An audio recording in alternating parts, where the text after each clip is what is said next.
In our online poll last night, we asked, do you believe the fate of the nation depends on how quickly President Trump can start moving conservative judges into the left-wing judicial system? 91% of you say yes. Well, joining me now, attorney Barbara Smith. She served as law clerk to Justice Samuel Alito. Barbara, good to have you with us. And hi, thanks for having me on. I know that you follow the judicial system closely in all respects, and the appellate, the Ninth Circuit Court of Appeals, they've lived up to their reputation here tonight, don't you think? Indeed, they have. And I think that there's a lot that's troubling about the merits of the court's opinion. And I'm happy to dive into one issue that I found particularly troubling, and that is the court's evaluation of the government's likelihood of succeeding on the merits of their case.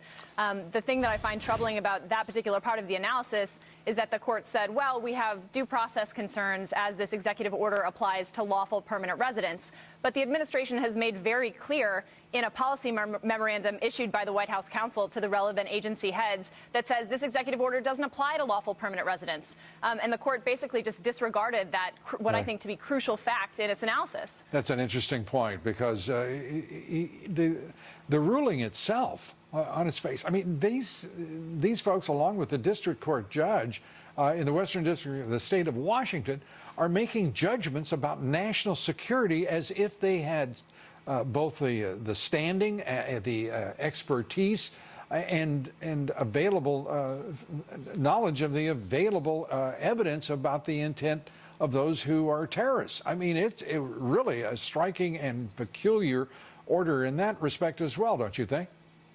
Well, you hit on an important point, which is that this is a case that involves both issues of national security and also issues, obviously, of immigration. And when it comes to national security and immigration, the Constitution is actually pretty clear that those are the provinces of the political branches of Congress and the president. And in this case, we have an example of Congress and the president agreeing on what the policy of the nation should be when it comes to the ability to suspend immigration for certain classes of aliens. And the court has stepped in and disagreed with that policy judgment, which, in my view, is probably not the proper role of the court. And the likelihood of success in a court, a Supreme Court, that is evenly split ideologically, politically, and what should the president do? Well, so I think he has a couple of options. He could obviously seek an emergency appeal of the decision to the Supreme Court, which, as you mentioned, currently has 8 members, so that might be a tough option for him. He could also seek en banc review before a larger panel of 11 judges on the Ninth Circuit and hope that he gets judges that maybe have a different view of the law. Or he could say, all right, I'm going to sort of abandon the TRO posture of this case, go back to the trial judge and pursue the merits of the claim and see how the rest of the case unfolds. Do you know, President Trump looks all the more sagacious and courageous in running as a populist and anti-establishment candidate.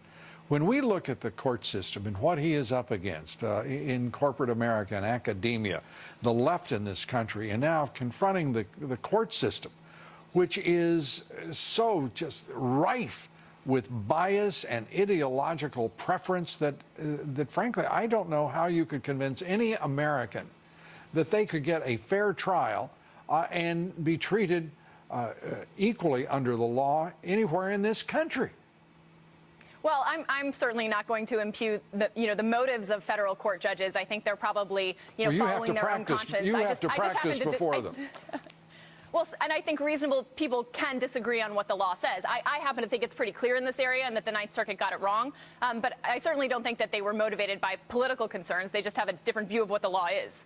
The wrong view, in my opinion, but a different view. Yeah. Isn't it interesting that these wrong views, at least in your opinion and mine, all seem to originate in courts dominated by liberals and democratically appointed justices and judges? I mean, at some point you have to defer, it seems to me, reasonably to the evidence and the causal relationship between the two.